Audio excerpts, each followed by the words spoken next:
आपण आता अर्थशास्त्र अध्यापन पद्धतीमधला घटक नंबर 1 अर्थशास्त्राचे स्वरूप, स्थान आणि महत्व तो 9 गुणांसाठी तुम्हाला आहे. तर त्याची माहिती आपण या ठिकाणी अभ्यासणार आहोत. त्याच्यामधला ए आहे अर्थशास्त्र, अर्थ आणि संकल्पना. आता या ठिकाणी आपण त्याची थोडीशी इंट्रोडक्शन करून घेऊया की व्यक्ती जी आहे ही व्यक्ती दिवसभर सतत कोणतं ना कोणतं तरी काम करत असते आणि मग ते काम शारीरिक असू दे, मानसिक असू दे, बौद्धिक असू दे, हे काम करत असताना ही जी धडपड करते ही धडपड कशासाठी करते तर त्या व्यक्तीच्या गरजा भागवण्यासाठी ती काय करत असते, सतत धडपड करत असते. मग आता गरजा म्हणजे काय तर एखाद्या गोष्टीची असलेली आपल्याकडं उणीव किंवा या ठिकाणी कमतरता असं आपण म्हणू शकतो आणि मग त्याच्यातूनच गरजांचा जन्म होत असतो. आणि ह्या सगळ्या गरजा भागवत असताना आपण वेगवेगळ्या काय करत असतो, प्रयत्न करत असतो, धडपड करत असतो आणि या धडपडीचाच अभ्यास करण्यासाठीच आपण असं म्हणूया की अर्थशास्त्राचा जन्म झालेला आहे. आज प्रत्येक व्यक्तीच्या गरजा ह्या प्रचंड प्रमाणामध्ये वाढलेल्या आपल्याला दिसून येत आहेत. आता गरजा कोणत्या आहेत बघा की अन्न, वस्त्र, निवारा, त्याच्याबरोबर आता शिक्षण आलं आणि आता संगणकीय जे आपण आता या ठिकाणी ज्ञान घेतो आहोत तेही या ठिकाणी आपल्याला काय झालेलं आहे, आवश्यक गरजेमध्येच आपण या ठिकाणी घेतलेलं आहे. आता ह्या आपण आवश्यक गरजा बघितल्या. आता आपण बघत असतो की ह्या गरजा पूर्ण करण्यासाठी आपल्याकडे विनिमयाचं माध्यम म्हणून पैसा हे साधन आपण किंवा माध्यम म्हणून त्याचा वापर करत असतो आणि तो पैसा आपण उपयोगात आणून सगळे व्यवहार आपण या ठिकाणी पूर्ण करत असतो. आता गरजा भागवत असताना अनेक प्रश्न त्या व्यक्तीसमोर निर्माण होतात आणि हे प्रश्न म्हणजेच त्याला आपण आर्थिक प्रश्न असे म्हणतो. आता हे आर्थिक प्रश्न व पैसा यांचा समन्वय घालण्याचं जे काम आहे हे काम हे अर्थशास्त्र करत असतं. व्यक्तीने बुद्धीच्या जोरावर न भूतो न भविष्यतो अशी प्रगती आज साधलेली आपल्याला सगळ्यांना दिसून येतो आणि हा विकासाचा आलेख हा उंचावत गेलेला आहे किंवा उंचावत जात आहे हेही आपल्याला दिसून येतो. आणि या सगळ्या विकासामधूनच आज अनेक त्याच्यातून पुन्हा ज्या नवीन गरजा आहेत या नवीन गरजांचा सुद्धा जन्म या ठिकाणी आपल्याला झालेला दिसून येतो. आता ह्या गरजा वाढलेल्या आहेत त्या पूर्ण करण्यासाठी आपल्याला पैशाची गरज निर्माण झालेली आहे, परत नवीन गरज निर्माण होते आणि हे जे चक्र आहे ह्या चक्रामधूनच हे अनेक आर्थिक प्रश्न, आर्थिक समस्या आज प्रत्येक व्यक्तीसमोर निर्माण झालेल्या आपल्याला दिसून येतात. हा आर्थिक समस्या आणि पैसा यांचाच अभ्यास करणारं शास्त्र म्हणजे अर्थशास्त्र अशी एक छोटीशी व्याख्या या ठिकाणी केलेली आपल्याला दिसून येते. आता या ठिकाणी अर्थशास्त्र म्हणजे काय हे आपण थोडक्यामध्ये बघूया. अर्थशास्त्र या शब्दामधूनच या शास्त्राविषयीची आपणास काहीतरी त्याचा एक बोध होतो किंवा जाणीव होते की अर्थ या शब्दाचा रूढ अर्थ जो आहे तो पैसा आहे किंवा तो असला तरी सुद्धा अर्थते या मूळ संस्कृत धातूपासून हा शब्द बनलेला आहे. आता या अर्थते याचा अर्थ काय तर याचना करणं, मागणी करणं म्हणजेच काय तर याला आपण म्हणूया की अर्थशास्त्र हे मागणीचा अभ्यास करणारे शास्त्र आहे. आता त्याचबरोबर आपण त्याची एक छोटीशी व्याख्या पण इथे लगेचच बघूया. अनंत गरजांपोटी प्रत्येक मनुष्य अनेक वस्तूंची मागणी करतो व ही मागणी तो कशा रीतीने पूर्ण करतो याचाच विचार करणारं शास्त्र म्हणजे अर्थशास्त्र आहे. म्हणजे ज्या गरजा आहेत त्या गरजा भागवण्यासाठी जे विनिमयाचं साधन पैसा आहे त्यामुळं जी पैशाची प्राप्ती आणि त्याचा विनियोग कसा करावा हे सांगणारं शास्त्र म्हणजे अर्थशास्त्र. अर्थशास्त्राला इंग्रजी प्रतिशब्द इकॉनॉमिक्स असा आहे. तो ग्रीक भाषेतील ओकास या शब्दापासून बनलेला आहे. या ओकासचा अर्थ घरगुती अर्थव्यवस्था, हाऊस होल्ड मॅनेजमेंट असं म्हटलेलं आहे. कुटुंबाच्या गरजा आणि त्या भागवण्यासाठी आपल्याला कोणता प्रयत्न केला पाहिजे किंवा केला जातो या सगळ्याचा विचार हे शास्त्र करतं आणि म्हणून काही अर्थतज्ञांनी या ठिकाणी वेगवेगळ्या व्याख्या आपल्याला केलेल्या दिसून येतात. याच्यामध्ये आधुनिक आणि प्राचीन अशा 2 विभागामध्ये या व्याख्या आपल्याला असलेल्या दिसून येतात. प्राचीन व्याख्या बघा ज्यांना आपण अर्थशास्त्राचे जनक म्हणत असतो ते ॲडम स्मिथ, वॉकर, जेबीसे यांनी केलेली व्याख्या आहे. धनाचे किंवा संपत्तीचे शास्त्र म्हणजे अर्थशास्त्र. आता या तज्ञांनी धनाला अतिशय महत्व दिलेलं आहे. मग तो पैसा कसा मिळवावा हे शिकवणे हे अर्थशास्त्राचं पहिलं कर्तव्य आहे असं ते म्हणतायत. पण या व्याख्यांवरती काही तज्ज्ञांनी टीका केलेली आपल्याला दिसून येते. त्यामध्ये कोण आहे तर Carlyle, Charles Dickens, Ruskin, William Morris यांचा समावेश याच्यामध्ये दिसून येतो. आता या व्याख्येमध्ये काही दोष आढळून आले ते बघा. या व्याख्येमध्ये किंवा या तज्ज्ञांनी केलेल्या व्याख्येमध्ये धनाचाच फक्त विचार आपल्याला केलेला दिसून येते. म्हणजे या अर्थशास्त्राला संकुचित बनवण्याचा प्रयत्न केलेला आहे अशी एक टीका केली. 2, अर्थशास्त्रामध्ये मागणी, पुरवठा, उत्पादन, मानवी श्रम या सुद्धा बाबींचा अभ्यास केला जातो, तो मात्र याच्यामध्ये गृहीत धरलेला नाही अशी दुसरी टीका त्या ठिकाणी केली. 3 आहे धन हे साध्य आहे आणि मनुष्य हे साधन आहे, हे या ठिकाणी अयोग्य पद्धतीने दाखवलेलं आहे अशी एक टीका केलेली गेलेली आहे. कारण मनुष्य हे साध्य आहे आणि धन जे आहे ते साधन आहे असं असायला हवं होतं. 4, फक्त आणि फक्त धनापुरताच या शास्त्राने विचार केला तर माणसाला स्वार्थ शिकवेल आणि तो जर अधिकच स्वार्थी बनत गेला तर धर्म आणि नैतिकता यापासून तो निश्चितपणानं दूर होईल अशा पद्धतीने या व्याख्यांवरती या तज्ज्ञांनी आपल्याला टीका केलेली दिसून येते. दुसरी व्याख्या आहे आधुनिक कल्याणाचं शास्त्र. यामध्ये रॉशर, मार्शल, पेन्सन, चॅपमन या अर्थतज्ञांचा समावेश आहे. मानवाची व्याख्या बघूया आपण. मानवाचे भौतिक कल्याण कसे होईल त्यासाठी मनुष्य धनोपार्जन करतो, त्याचा विनियोग कसा करतो त्याचा अभ्यास करणारे शास्त्र म्हणजे अर्थशास्त्र. दुसरी एक व्याख्या केलेली आहे. अर्थशास्त्र म्हणजे जीवनाच्या सामान्य धंद्यात गुंतलेल्या मानव समाजाचा अभ्यास होय. मार्शल यांची व्याख्या आहे. या ठिकाणी याची काही वैशिष्ट्ये सांगितलेली आहेत. मनुष्य आणि धन या दोहोंचा विचार या शास्त्रामध्ये केला. मानवाचं कल्याण हे साध्य असून धन हे साधन या ठिकाणी मांडलेलं आहे. 2, दुसरं वैशिष्ट्य समाजामध्ये राहणाऱ्या व्यक्तीचाच विचार हे शास्त्र करते. त्याचबरोबर अर्थशास्त्र हा आर्थिक कृतींचाच विचार करते आणि म्हणून या ठिकाणी काही उणीवा, काही दोष या व्याख्यांमध्ये सुद्धा दाखवून दिलेले आहेत. अर्थशास्त्र हे समाजामध्ये राहणाऱ्या व्यक्तींचा अभ्यास करते पण जंगलामध्ये किंवा एकाकी राहणाऱ्या व्यक्तीचा किंवा संन्यासांचा, मनोरुग्णांचा विचार याच्यामध्ये करत नाही. दुसरं आहे की फक्त आर्थिक कृतीचाच विचार या ठिकाणी करतो आहे असं या ठिकाणी दिलेलं आहे. माणसाचं कल्याण केवळ भौतिक समजणीत चूक आहे, कारण भौतिक साधनांनीच कल्याण साधलं जातं असं नाही आणि म्हणून या ठिकाणी वेगळी काही आहेत साधनं. सहानुभूती, जिव्हाळा, सेवाभावना, दयाळू प्रवृत्ती ही सुद्धा भौतिक कल्याणाला उपकारक साधने आहेत अशी एक टीका किंवा असा एक दोष या व्याख्यांमध्ये आपल्याला दिसून येतो. दुसरं आहे की मानवाच्या सर्व कृती ज्या आहेत त्या शृंखलाबद्ध असतात, त्यांचा एकमेकाशी सहसंबंध असतो, त्याचा परिणामही त्यावर होतो. त्यामुळे आर्थिक कृती वेगळ्या मानणं चूक आहे. पुढचे आहे की सर्वच कृती या कल्याणकारी नसतात.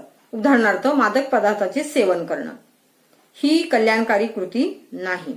आणि पुढची एक टीका आहे की अर्थशास्त्रात मानवाचा व्यक्ती म्हणून फक्त विचार केलेला आहे, समाज म्हणून नाही आणि म्हणून त्याला सामाजिक शास्त्र म्हणण्यापेक्षा मानव विज्ञान शास्त्र किंवा मानवशास्त्र किंवा मानव अर्थशास्त्र असं म्हणावं.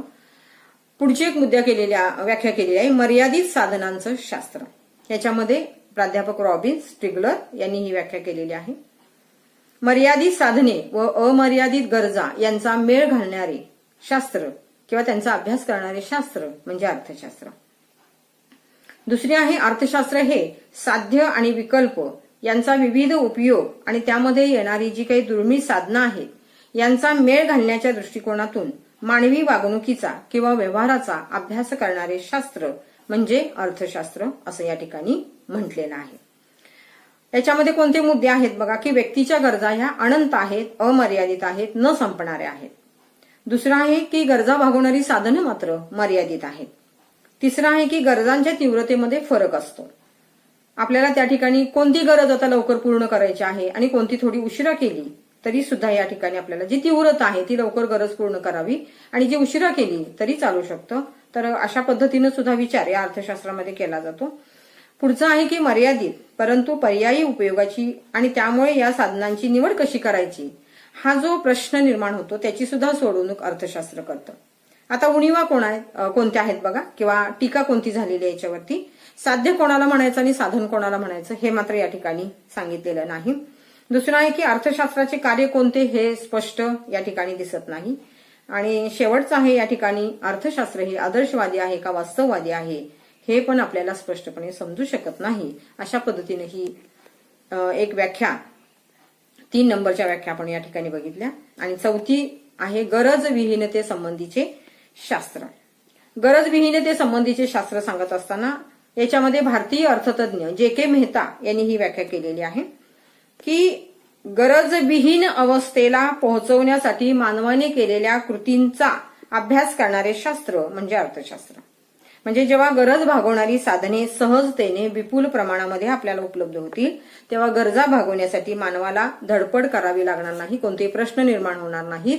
आणि म्हणून या पद्धतीने त्यांनी ही व्याख्या केलेली आहे की त्या ज्या गरजा आहेत अर्थशास्त्रीय दृष्टिकोनातून आपण केलेल्या त्या गरजा ह्या गरजा म्हणून राहणार नाहीत, तर गरजविहीन अवस्थेला या ठिकाणी आपण पोहोचू अशी एक या ठिकाणी त्यांनी व्याख्या केलेली आहे. उणिवा काय आहेत बघा की ही व्याख्या व्यवहार्य वाटतच नाही. कारण कोणताही देश कितीही बलाढ्य असू दे तो गरज विहीनतेला पोहोचूच शकणार नाही. गरज विहीनतेचे हे ध्येय योग्य वाटत नाही अशी दुसरी टीका किंवा दुसरी उणीव या व्याख्येमध्ये आपल्याला दिसून येते. कारण मनुष्याच्या उत्पत्तीपासून गरजा आहेत. या गरजांमुळे मनुष्याची प्रगती झाली आणि या प्रगतीमधूनच पुन्हा गरजा निर्माण झाल्या. या गरजांचं स्वरूप बदलले तरी गरजा ह्या वाढतच आहेत आणि म्हणून हे ध्येय थोडंसं अयोग्य वाटतं. कारण गरज विहीनतेला आपण पोहोचू शकणार नाही असं एक या ठिकाणी आपल्याला दिसून येतं. पण या व्याख्यांमधून बोध काय झाला बघा. 1. समाजामध्ये राहणाऱ्या सामान्य व्यक्तीचा अभ्यास हे शास्त्र करते हे समजलं. 2. व्यक्तीचं कल्याण हे साध्य व धन हे साधन आहे हे आपल्याला दिसून आलं. 3 आहे व्यक्तीच्या भौतिक कल्याणाला उपयुक्त ठरणाऱ्या आर्थिक कृतींचाच विचार हे अर्थशास्त्र करतं हेही समजलं. आणि 4. व्यक्तीच्या अनंत गरजा आणि त्यांची पूर्तता करणारी साधनं ही मर्यादित आहेत हेही आपल्याला ह्या अर्थशास्त्राच्या अभ्यासामुळे समजलेलं आहे. आणि 5 आहे अर्थशास्त्र हे कला आणि शास्त्र या दोन्हींचा संगम आहे किंवा हे दोन्ही मिळून ते अर्थशास्त्र बनतं आहे असं या ठिकाणी आपल्याला या एकूण सगळ्याच गोष्टींमधून किंवा या व्याख्येमधून आपल्याला याचा बोध झालेला आपल्याला दिसून येतो. आता तुमच्या लक्षात आलं असेल की या वेगवेगळ्या अर्थशास्त्राचे आपण प्रस्तावना बघितली, अर्थ बघितला आणि वेगवेगळ्या तज्ज्ञांनी केलेल्या व्याख्या आणि त्याच्यावरून या व्याख्यांमधून होणारे बोध याविषयी आपण काय केलेलं आहे सविस्तर माहिती या मुद्द्यामध्ये घेतलेली आहे. आणि पुढचा मुद्दा आहे अर्थशास्त्राची संकल्पना. आपण अर्थशास्त्र अध्यापन पद्धतीमधला ए हा सब घटक जो आहे सब घटक तो आपण आता या ठिकाणी पाहिलेला आहे. आता दुसरा जो आहे तो बघतोय आपण अर्थशास्त्राची व्याप्ती आणि अर्थशास्त्राचे स्वरूप. आता जो मनुष्य आहे हा मनुष्य स्वतःचं ध्येय साध्य करण्यासाठी तो काय करत असतो तर आपल्या जास्तीत जास्त गरजा पूर्ण करून त्या ध्येयाप्रत पोहोचण्याचा प्रयत्न करत असतो. आणि हा मानव जो आहे किंवा ही जी व्यक्ती आहे ह्या गरजा भागवण्यासाठी ती काय करत असते तर वेगवेगळ्या क्रिया करत असते. मग या ठिकाणी त्या वस्तूचा उपभोग घेतला जातो आणि अर्थशास्त्र उपभोगाचा विचार करणारे शास्त्र आहे. मग यामध्ये मागणी, पुरवठा, किंमत यांचा विचार हे अर्थशास्त्र करते. त्यामध्ये गरजा भागवण्याच्या साधनांचाही विचार यामध्ये केलेला दिसून येतो. उत्पादन या घटकामध्ये मानवनिर्मित साधनांचा विचार आपल्याला केलेला दिसून येतो. आता जेव्हा या उत्पादन घटकामध्ये मानवनिर्मित साधनं जी आहेत या साधनांच्या वस्तूंची देवाणघेवाण केली जाते किंवा या देवाणघेवाणीचा विचार केला जातो त्याला आपण विनिमय असं म्हणत असतो. आणि याचाही विचार अर्थशास्त्रामध्ये आपल्याला केलेला दिसून येतो. उत्पादन या भागात उत्पादनाच्या वाटणीचा अभ्यास केलेला आपल्याला दिसून येतो. तसेच अर्थव्यवस्थेमध्ये महत्वपूर्ण राजकोषाचाही विचार अर्थशास्त्रामध्ये केला जातो. म्हणजेच काय तर अर्थशास्त्राची व्याप्ती जी आहे ती व्यक्तीचाही अभ्यास करते, समाजाचाही अभ्यास करते, राष्ट्राचा अभ्यास करते, इव्हन आंतरराष्ट्रीय लेवलवर म्हणजे संपूर्ण जगामध्ये ज्या घडामोडी चालू आहेत त्या सगळ्यांचाच अभ्यास अर्थशास्त्र करते. आणि मग या ठिकाणी त्याची व्याप्ती आपल्या निश्चितपणानं लक्षात येईल की एका व्यक्तीचा सर्वांगानं तो अभ्यास करते. म्हणजे काय, तर त्याच्या गरजा असतील, त्या गरजांचा अभ्यास, त्याचबरोबर त्या गरजा कशा लावायच्या, त्यांचा क्रम कसा लावायचा, कोणत्या गरजा तात्पुरत्या आहेत, कोणत्या आपण थोड्याशा दूरगामी गरजा आपल्या आहेत त्या पूर्ण केल्या, म्हणजे ह्या सगळ्यांची माहिती जी आहे ते देण्याचं काम अर्थशास्त्र करतं. तुम्हाला ते मदत करतं की कुठंतरी तुम्हाला समस्या निर्माण झाली की ती समस्या कमी करण्यासाठी सुद्धा तुम्हाला मार्ग दाखवण्याचं काम अर्थशास्त्र करते. म्हणजे कमी उत्पादनामध्ये किंवा समजा आपलं उत्पन्न कमी आहे अशा वेळेला आपल्या गरजा कशा कमी करायच्या, त्या ठिकाणी अर्थशास्त्र तुम्हाला काटकसर शिकवते. म्हणजे काटकसरीचे जे तत्व आहे ते तुम्हाला अर्थशास्त्र शिकवतं. म्हणजे कंजूशी करायला शिकवत नाही, पण काटकसर करायला ते शिकवतं. आता या अर्थशास्त्रामध्ये आपण बघितलं की उत्पादन करणं, आता जसं आपण म्हणाले की तो उत्पन्न, मग आता ते तुम्हाला गरजा सांगतं, तुमची तात्पुरती गरज सांगतं, दूरगामी गरजा सांगतं, या सगळ्यांमध्ये मदत करतं. आणि दुसरी गोष्ट की कोणत्या गरजा पूर्ण नाही झाल्या तर कुठेतरी समस्या निर्माण होऊ नये म्हणून त्यामध्येही तुम्हाला अर्थशास्त्र समाधानी कसं राहावं हेही सांगतं. म्हणजे काटकसरीचं तत्व सांगत असताना ते तुम्हाला या ठिकाणी त्यामधून सुद्धा समाधानी कसं राहावं, आलेल्या पैशाचा योग्य उपयोग कसा करावा याचंही ज्ञान तुम्हाला अर्थशास्त्र देतं. निश्चितपणानं आपल्याला या ठिकाणी म्हणता येईल की उत्पन्न जे आहे किंवा जो उत्पादित भाग आहे या उत्पादित भागाचा सर्वांगाणी अभ्यास या ठिकाणी अर्थशास्त्र करतं. आणि मग उपभोग आणि विनिमय, आता तुमच्याकडे जो पैसा आहे त्याचा विनियोग करत असताना तो सुद्धा तुम्ही कशा पद्धतीनं करणार आहात, तो कसा करावा याचीही माहिती तुम्हाला अर्थशास्त्र देत असतं. वितरण कसं करावं, सगळ्यात महत्वाचं असतं की आपण वितरण करता आलं पाहिजे, विभागणी करता आली पाहिजे, ती योग्य झाली पाहिजे, योग्य वेळी झाली पाहिजे, ती कशी करावी हेही तुम्हाला अर्थशास्त्र सांगतं. आणि राजकोषाचा सुद्धा अभ्यास या ठिकाणी केला जातो. कारण ज्या देशाची आर्थिक कुवत किंवा आर्थिक पाया मजबूत आहे तो देश हा काय आहे, विकासाच्या मार्गावर असलेला निश्चितपणानं देश आहे असं आपण म्हणतो.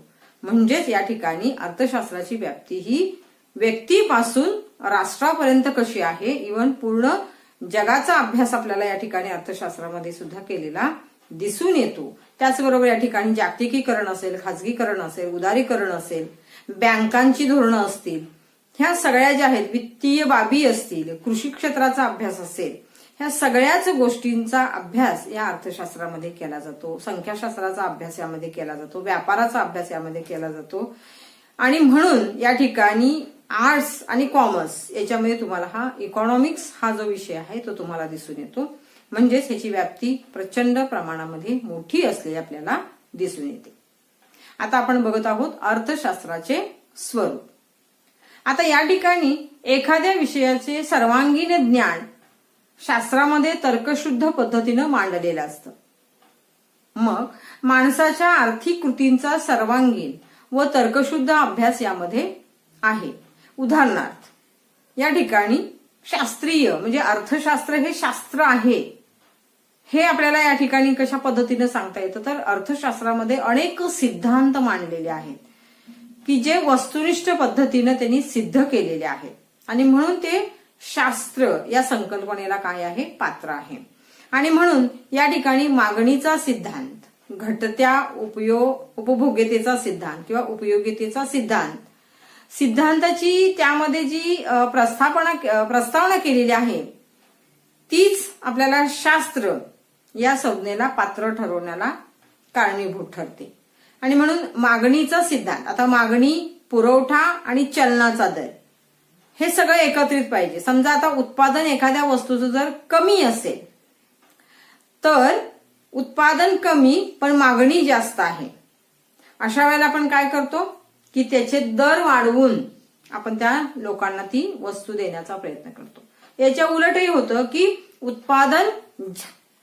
उत्पादन जास्त प्रमाणामध्ये झालेलं आहे आणि मागणी कमी आहे, अशा वेळेला सुद्धा तुम्हाला नेमकी कोणती स्थिती या ठिकाणी अवलंबावी हे सुद्धा तुम्हाला सांगण्याचं काम अर्थशास्त्र करते.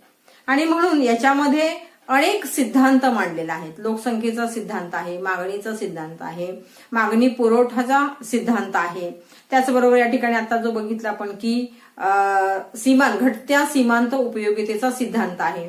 हे सगळे सिद्धांत जे आहे हे शास्त्रीय संज्ञेला पात्र ठरतात. हा झाला पहिला. आता ही शास्त्र जी आहेत ही दोन प्रकारची आहेत. ही दोन प्रकारची कुठली, तर एक विधायक शास्त्र आणि दुसरं आहे नियामक शास्त्र. आता विधायक शास्त्रामध्ये काय आहे याचा विचार केला जातो, त्याला आपण विधायक शास्त्र असं म्हणतो.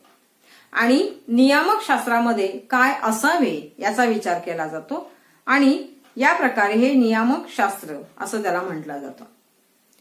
विधायक शास्त्र केवळ वस्तुस्थितीचा अभ्यास करते, तर नियामक शास्त्र काही आदर्श घालून देण्याचं काम करते. आणि म्हणून आपण मगाशी तासाला बघितलेलं होतं की अर्थशास्त्र म्हणजे ए नंबरच्या घटकांमध्ये आपण बघितलेलं होतं की अर्थशास्त्र हे शास्त्र सुद्धा आहे आणि कलाही आहे. आणि म्हणून त्याचं स्वरूप बघत असताना आपण तिसरा मुद्दा या ठिकाणी बघतो आहे की अर्थशास्त्र कला या संज्ञेला सुद्धा पात्र आहे. कारण का, मगाशी आणखीन एक मुद्दा आपण व्याप्तीमध्ये बघितलेला होता की आहे त्या उत्पादनामध्ये, आहे त्या उत्पन्नामध्ये समाधानी कसं राहावं, त्यामध्ये काटकसरीचं तत्व या ठिकाणी अर्थशास्त्राने सांगितल्यामुळे आपण आहे त्या उत्पन्नामध्ये समाधानी राहतो. कुठेही आपल्याला समस्या निर्माण होत नाही, प्रश्न निर्माण होत नाही, चिंता निर्माण होत नाही. आणि अशा वेळेला या ठिकाणी ती गोष्ट तुमच्याकडे आणण्याचं काम अर्थशास्त्र करते. आणि म्हणून अर्थशास्त्र कला या संज्ञेला पात्र ठरते. याच्यामध्ये आनंद मिळवून देण्याचं काम अर्थशास्त्र करते, आदर्श घालून देण्याचं काम तुम्हाला अर्थशास्त्र करते. आणि मग ह्या सगळ्या कृतीमध्ये आणण्यासाठी सुद्धा तुम्हाला ते मदत करतं. आणि म्हणून ती एक कला आहे. आणि म्हणून या ठिकाणी आपल्याला अर्थशास्त्राला कला ही सुद्धा संज्ञा या ठिकाणी दिलेली दिसून येते. म्हणजे उदाहरणार्थ ह्याच्यामध्ये अजून एखादं आपण उदाहरण बघूया की फार मोठा तीव्र असा प्रसंग आपल्याकडे आलेला आहे किंवा आज आपण बघत आहोत की जी 10 रुपयाला आपल्याला मिळणारी वस्तू एखादी आज 25 ते 30 रुपयाला मिळते आहे. कारण का, तर वरवरची ही भाववाढ लोकांनी केलेली आहे, कृत्रिम अशी टंचाई निर्माण केलेली आहे. आणि आपल्याला आज काय करतो की जीवन कलह प्रत्येकाच्या ठिकाणीच, आज करोनामुळे जर बघितलं तर प्रत्येक ठिकाणी प्रत्येकाच्या घरामध्ये ह्या सगळ्या गोष्टी आज आपल्याला दिसून येत आहेत. कोणी या ठिकाणी सुखी समाधानी किंवा आरोग्यपूर्ण वातावरणामध्ये आपण जगू शकत नाही. अशा वेळेला जे ते म्हणतील त्या पद्धतीने आपण काय करतो आहोत, औषध पाण्याला असेल किंवा हे सगळे अनावश्यक खर्च आज आपल्याकडे आलेले आहेत. भाजीपाल्यांसाठी म्हणजे ज्या आवश्यक गोष्टी आपल्याला खरेदी करायच्या आहेत की जी वस्तू कालपर्यंत 10 रुपयाला मिळत होती आज तिच्यासाठी आपल्याला 20, 25, 30 रुपये आपल्याला मोजावे लागत आहेत. अशा प्रकारच्या या तीव्र काय म्हणूया की आपण संकटाच्या काळामध्ये सुद्धा तुम्हाला यशस्वी जीवन जगण्याची कला ही देण्याचं काम अर्थशास्त्राने केलेलं आहे. म्हणजे तुमच्या निश्चितपणाने लक्षात आलं असेल की अर्थशास्त्र हे शास्त्र कसं आहे, तर वेगवेगळे सिद्धांत, नियम, तत्वे ही जी सांगितलेली आहेत आणि म्हणून ते शास्त्र आहे. आणि या ठिकाणी धकाधकीच्या जीवनामध्ये किंवा एखादा निर्णय आपल्याला घेता येत नाही अशा वेळेला मदतीचा हात देण्याचं काम अर्थशास्त्र करतं. आणि म्हणून ते कला आहे. म्हणजे तुम्हाला आनंदी, समाधानी, सुखी ह्या पद्धतीनं बघावं असं प्रत्येकाला वाटतं. आणि म्हणून या ठिकाणी आपल्याला त्याला कला असं आपण या ठिकाणी म्हटलेलं आहे. धन्यवाद. या ठिकाणी आपण आता या तासाला अर्थशास्त्राची व्याप्ती आणि अर्थशास्त्राचे स्वरूप या घटकाचा अभ्यास या ठिकाणी सविस्तरपणे केलेला आहे. पुढचा मुद्दा बघूया आपण याच्यामधलाच, अर्थशास्त्राचं महत्व. अर्थशास्त्राचा संबंध आपण मानवाच्या जीवनाशी निकटचा आहे. त्यामुळं अर्थशास्त्राला मानवी जीवनामध्ये अनन्यसाधारण असं महत्व आहे. तात्विक असेल, व्यावहारिक असेल, दोन्हीही दृष्टीने अर्थशास्त्राला महत्व असलेलं आपल्याला दिसून येतं. अर्थशास्त्राच्या अध्ययनाने आर्थिक नियम, सिद्धांत, समस्या, वाद यांचं आपल्याला ज्ञान होतं. आणि या घटनांचं सापेक्ष जे महत्व आहे त्याची सवय प्रत्येकाला लागते. आता याचं सापेक्ष महत्व जे आहे बघा, ज्याला आपण या ठिकाणी तात्विक किंवा व्यावहारिक दोन्हीही दृष्टिकोनातून ज्याला आपण अर्थशास्त्रीय महत्व आहे का म्हणतो, तर कोणाकोणाला ह्याचा फायदा पण होतो आणि कोणाला ह्याचं महत्व आहे तर पहिला आहे उत्पादक. मगाशी आपण व्याप्तीमध्ये उत्पादक किंवा उत्पादन बघितलेलं आहे, पण उत्पादन करणारा जो असतो त्याला आपण उत्पादक म्हणत असतो. उदाहरणार्थ मागणी, पुरवठा आणि किंमत यांचा जो नियम आहे तो काय असावा किंवा काय आहे त्याच्या संबंधी, त्याचबरोबर चलनासंबंधीचे नियम काय आहेत या संबंधीचा फायदा हा उत्पादकाला होतो. कारण बाजारामध्ये एखाद्या वस्तूला मागणी किती आहे त्यावरून तो त्याचं उत्पादन किती करायचं, कशा पद्धतीनं करायचं याचं नियोजन करायला शिकतो. आणि म्हणून अर्थशास्त्रामध्ये या उत्पादकाला सुद्धा त्याचा फायदा होतो. आणि म्हणून या ठिकाणी अर्थशास्त्राचं महत्व हे अनन्यसाधारण असलेलं आपल्याला दिसून येतं. आता दुसरा मुद्दा, व्यापारी.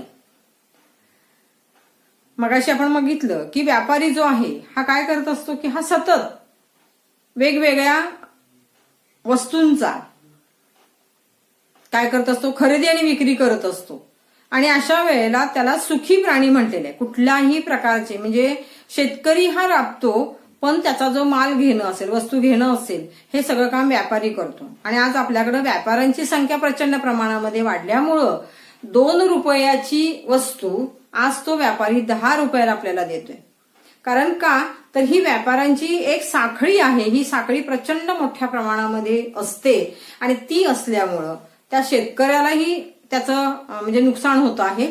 आणि जो ग्राहक घेणारा आपण असतो त्यांनाही या ठिकाणी नुकसान भोगावं लागतं. आणि फक्त ज्याचा 8 रुपये फायदा होतो तो म्हणजे व्यापारी. आणि कुठल्याही प्रकारचा तो काय करतोय, कष्ट करत नाही, पण त्या ठिकाणी तो माल खरेदी करणं, तो माल त्या ठिकाणी प्रत्येकाला नेऊन देणं ही जबाबदारी मात्र व्यापाराची असते. आणि म्हणून त्याला या ठिकाणी सुखी प्राणी असं म्हटलेलं आहे. काम कमी आहे, बडबड जास्त आहे आणि पैसा जास्त असतो त्याच्याकडे. आणि मग बघा आता बडबड जास्त का तर तुम्ही या ठिकाणी आपण म्हणत असतो की बोलणाऱ्याच्या एरंड्या ऐकतात पण न बोलणाऱ्याचे चांगले गहू सुद्धा कोणी घेत नाही. आणि म्हणून या ठिकाणी व्यापारी काय करतो बघा की आपला जो माल आहे तो वेळच्या वेळेला ग्राहकांपर्यंत पोहोचवण्यासाठी वेगवेगळ्या क्लुप्त्या आहेत, त्या क्लुप्त्यांचा वापर करतो. आणि म्हणून हा व्यापाऱ्याला सुद्धा की नेमकं बाजार यंत्रणेचं जे ज्ञान आहे हे ज्ञान देण्याचं काम अर्थशास्त्र करतं. आणि मग कुठल्या गोष्टीवरती पैसा खर्च करायचा की जेणेकरून तो पैसा आपल्याला परत मिळणं गरजेचं आहे. आणि परत टोटली अर्थशास्त्र आपल्याला पुन्हा एक शिकवतं की नफा हा झाला पाहिजे. ना नफा ना तोटा या तत्वावर अर्थशास्त्र आपल्याला काही सांगत नाही, पण तुम्ही जास्तीत जास्त 1 रुपया तरी फायदा हा केला पाहिजे हे शिकवण्याचं काम अर्थशास्त्र करतं. आणि त्याचा फायदा व्यापाऱ्याला होतो. आणि म्हणून त्याचं महत्व आपल्याला दिसून येतं.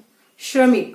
अर्थशास्त्राच्या महत्वांमध्ये श्रमिकाचं स्थान सुद्धा फार मोठं आहे. कारण श्रमिकांचं अर्थशास्त्र असं आपण म्हणत असतो किंवा श्रमाचं अर्थशास्त्र हे आपण अभ्यासलेलं आहे. कारण श्रमिक हा फार मोठा वाटा आपल्या भारतामध्ये फार मोठा आहे. लेबरांची संख्या फार मोठी आहे. आणि अशा वेळेला यंत्रांपेक्षा श्रमिकांना थोडंसं तुम्ही काय करायला पाहिजे, प्राधान्य द्यायला पाहिजे. असं आपल्या अनेक पुस्तकांमध्ये ते लिहिलेलं आपल्याला दिसून येतं. कारण का तर त्या ठिकाणी बेरोजगारी सारखी समस्या या ठिकाणी निर्माण होणार नाही. आणि बेरोजगारी जर कमी करायची असेल तर यंत्रांपेक्षा श्रमिकांना तुम्ही काय करायचं आहे, तिथं काम द्यायचं आहे. निश्चितपणाने या ठिकाणी सुद्धा तुम्हाला महत्वाचं स्थान दिसून येतं. दुसरं आहे या ठिकाणी की राष्ट्रीय दृष्टिकोनातून अर्थशास्त्राचं महत्व आजही टिकून आहे. कारण राष्ट्राच्या एकूण विकासाची जी मदार आहे ही पूर्ण आर्थिक विकासावरती अवलंबून असते. कारण प्रत्येक देशाचा पाया हा आर्थिक विकास असतो आणि मग देशाचा विकास आपल्याला समजतो. आणि म्हणून या ठिकाणी राष्ट्र सुद्धा किंवा राष्ट्राच्या दृष्टिकोनातून सुद्धा अर्थशास्त्रीय महत्व आपल्याला दिसून येतं. पुढचा मुद्दा आहे आंतरराष्ट्रीय सामंजस्य. आंतरराष्ट्रीय सामंजस्य राखण्यामध्ये अर्थशास्त्राचा फार मोठा वाटा आहे. कारण देशांमधले व्यवहार हे देशांतर्गत जर चालले तर आपल्याला परकीय चलन किंवा परकीय चलनांमधून किंवा परकीय व्यापाऱ्यांकडून आपल्याला ज्या आपल्याकडं उत्पादित न होणाऱ्या वस्तू आहेत त्या मिळणार नाही. कारण प्रत्येक देश हा प्रत्येक दुसऱ्या देशांवरती अवलंबून आहे. कारण प्रत्येक जण प्रत्येक गोष्ट निर्माण नाही करू शकत. अशा वेळेला आपल्याला काय करावं लागतं, एक व्यापार करावा लागतो, देवाणघेवाण ठेवावी लागते. आणि हा जो आहे त्यालाच आपण काय म्हणतो, एक आंतरराष्ट्रीय लेवलवरचा व्यापार, फार मोठा व्यापार असतो तो. आणि अशा वेळेला तो जर ठेवला तर निश्चितपणानं आपल्याला काय होतं की आपल्याकडच्या ज्या न होणाऱ्या उत्पादित गोष्टी आहेत त्या आपण आयात करू शकतो आणि आपल्याकडच्या गोष्टी उत्पादित आहेत त्यांना आपण निर्यात करू शकतो. बऱ्याचशा गोष्टी आहेत की कोल्हापूरमधला जो गूळ आहे, कोल्हापुरी चप्पल आहे, कोल्हापुरी साज असतील, अगदी मोदक असतील किंवा तासगावची द्राक्षे असतील, नागपूरची संत्री असतील, ह्या ज्या सगळ्या गोष्टी आहेत त्या आणि मसाले जे आहेत यांना प्रचंड मोठ्या प्रमाणामध्ये मागणी आज आपल्याला बाहेरच्या देशांमध्ये असलेली दिसून येते. देशातील व्यवहार तिथल्या तिथं राहिल्यामुळे आपल्याला चलन मिळणार नाही, पण आंतरराष्ट्रीय लेवलवरती गेल्यानंतर चलनामध्ये वाढ होते आणि त्यामुळे सुद्धा आपल्याकडच्या ज्या काही समस्या आहेत त्या आपल्याला कमी करता येतात. पण अशा वेळेला प्रत्येक देशाची जे रिलेशन आहे आंतरराष्ट्रीय सामंजस्यपणानं किंवा ती एक भावना मनामध्ये निर्माण कशी करायची, कशी ठेवायची हे सुद्धा सांगण्याचं काम अर्थशास्त्र करतं. कारण आयात आणि निर्यात यांच्यावरील जे निर्बंध आहेत ते काढून आपल्याला आंतरराष्ट्रीय सामंजस्य राखता कसं येईल हे सांगण्याचं काम अर्थशास्त्र करतं. आणि मग तुमच्या लक्षात आलं असेल की अर्थशास्त्राला व्यक्तीच्या जीवनामध्ये जसं अनन्यसाधारण महत्व आहे तसंच व्यापाऱ्यांच्या दृष्टिकोनातून, उत्पादकांच्या दृष्टिकोनातून, श्रमिकांच्या दृष्टिकोनातून, राष्ट्रीय लेवलवरती, आंतरराष्ट्रीय लेवलवरती किती मोठ्या प्रमाणामध्ये याचं महत्व आहे आणि ते महत्व कशा पद्धतीने अर्थशास्त्र तुम्हाला सिद्ध करून दाखवतं हा मुद्दा तुमच्या लक्षात आला असेल. आणि आता आपण शेवटचा मुद्दा बघतो आहोत, अर्थशास्त्राची मर्यादा. जसं आपण मगाशी व्याप्ती बघितली, स्वरूप बघितलं, महत्व बघितलं आणि आता शेवटचा मुद्दा बघतोय अर्थशास्त्राची मर्यादा. समाजामध्ये अर्थशास्त्रावरती अनेक दोषारोप झाले, कारण व्यक्तीचा अभ्यास करतं पण ते सामाजिक शास्त्र आहे. त्याचबरोबर धनाचाच फक्त विचार केला जातो किंवा गरज विहीनतेचाच विचार अर्थशास्त्र करते. अशा सगळ्या बाबींवरती काही लिमिटेशन्स आहेत, ती कोणती आहेत बघूया. तर समाजामध्ये राहणाऱ्या मानवांचाच अभ्यास अर्थशास्त्र करतं, कारण समोर जे आहे, वास्तव जे आहे, म्हणून मगाशी आपण पहिल्या ए मध्ये बघितलेलं आहे बघा, ह्याला आदर्शवाद म्हणायचा का वास्तववाद म्हणायचा. या ठिकाणी अर्थशास्त्र समाजामधल्या जे समोर व्यक्ती आहेत त्यांचाच अभ्यास करतं, पण समाजापासून दूर राहणाऱ्या ज्या व्यक्ती आहेत त्यांचा अभ्यास ते करत नाही. याचा अर्थ काय, तर जो एकाकी आहे, समाजापासून अलिप्त आहे, त्याला गृहीत धरायचं नाही का, नाही धरायचं, कारण त्याचा कुठलाही कॉन्ट्रीब्युशन त्याची आपल्याकडे नाहीये. कारण उत्पादन तुम्ही जे करता, म्हणजे आपण जे कर देतो, एक काही टक्का आपण देशाला देत असतो, देशामध्ये आपण दिला तर तो आपल्याला रिटर्न मिळत असतो, म्हणजे वेगवेगळ्या क्षेत्रांवरती खर्च करायला. आणि अशा वेळेला तो समाजापासून दूर राहणारा, मग भिकारी असेल, मनोरुग्ण असेल किंवा जंगलात राहणारा एखादा संन्यासी असेल, तर त्यांच्यावरती खर्च होतो खाण्यापिण्याचा किंवा अन्न वस्त्र निवारा. आणि मग तो जो फक्त खर्च होतो, त्या खर्चामध्ये येण्याचा कोणताही मार्ग या लोकांकडून राहत नाही.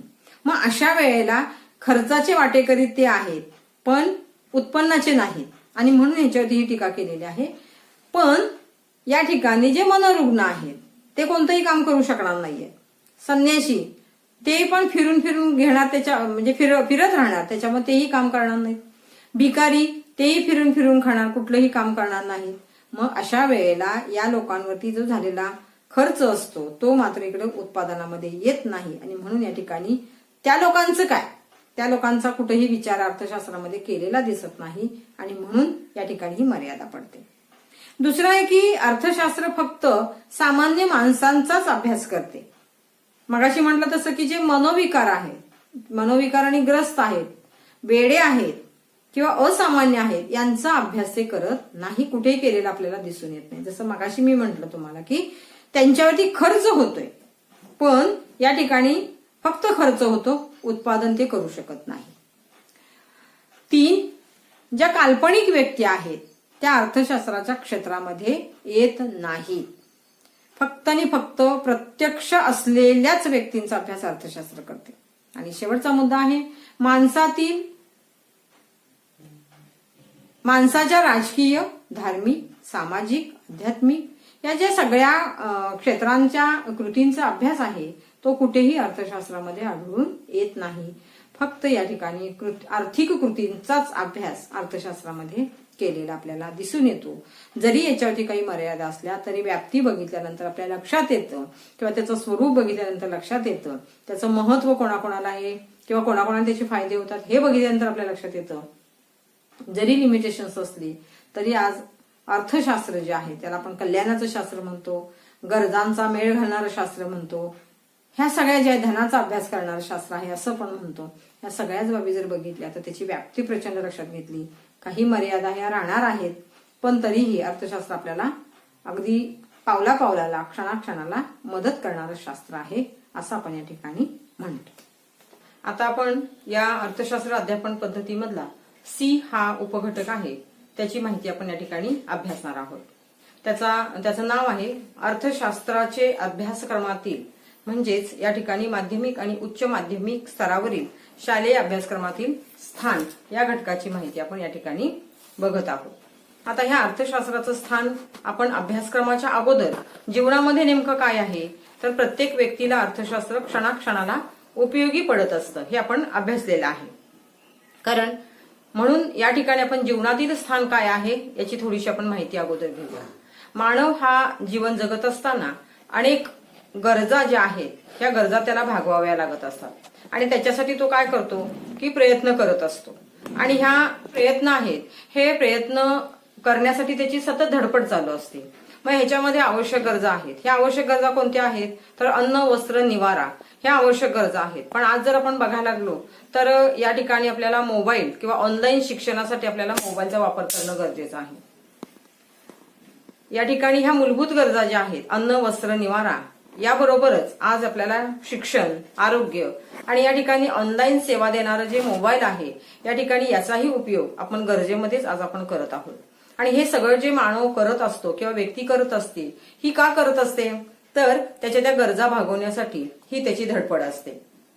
आणि ही गरज आहे, ही गरज पूर्ण करण्यासाठी तो काय करत असतो, ही गरज पैशाने पूर्ण करत असतो. कारण आपलं विनिमयाचं माध्यम हे पैसा आहे आणि मग हा जो पैसा आहे हा पैसा त्याला काय करत असतो, हे जे वेगवेगळे प्रश्न आहेत हे प्रश्न सोडवण्यासाठी मदत करत असतो. पण हा जो पैसा आहे हा आपल्याला त्या ठिकाणी मिळवावा लागतो आणि हा मिळवत असताना त्याची परत आपल्याला गुंतवणूक आणि रिगुंतवणूक करता आली पाहिजे आणि याचंही ज्ञान आपल्याला अर्थशास्त्रामध्येच बघायला मिळतं किंवा अभ्यासाला मिळतं. कारण त्या ठिकाणी तुम्हाला तो पैसा तो कसा वाचवावा हे सुद्धा तुम्हाला काटकसरीचं एक तत्व या ठिकाणी अर्थशास्त्र सांगतं.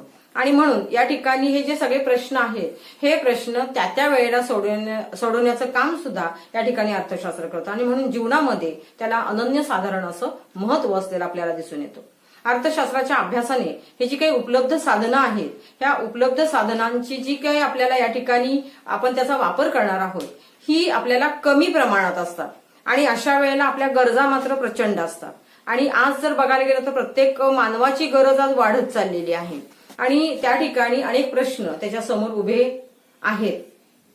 मग अशा वेळेला तो या ठिकाणी काय करतो की ज्या समस्या आहेत, जे प्रश्न आहेत ते सोडवण्यासाठी या ठिकाणी तो काय करतो, त्या गरजांचा विशिष्ट पद्धतीनं क्रम लावतो. म्हणजे ज्या तात्कालिक गरजा आहेत आणि ज्या थोड्याशा दूरगामी गरजा आहेत यांच्यामध्ये क्रम लावतो. त्याच्यामुळे तो समाधानी राहतो. म्हणजे समाधानी कसं राहायचं हे सुद्धा तुम्हाला काय होतं अर्थशास्त्रामध्ये समजतं आणि म्हणून जीवनामध्ये याला महत्वाचं स्थान असलेलं आपल्याला दिसून येतं.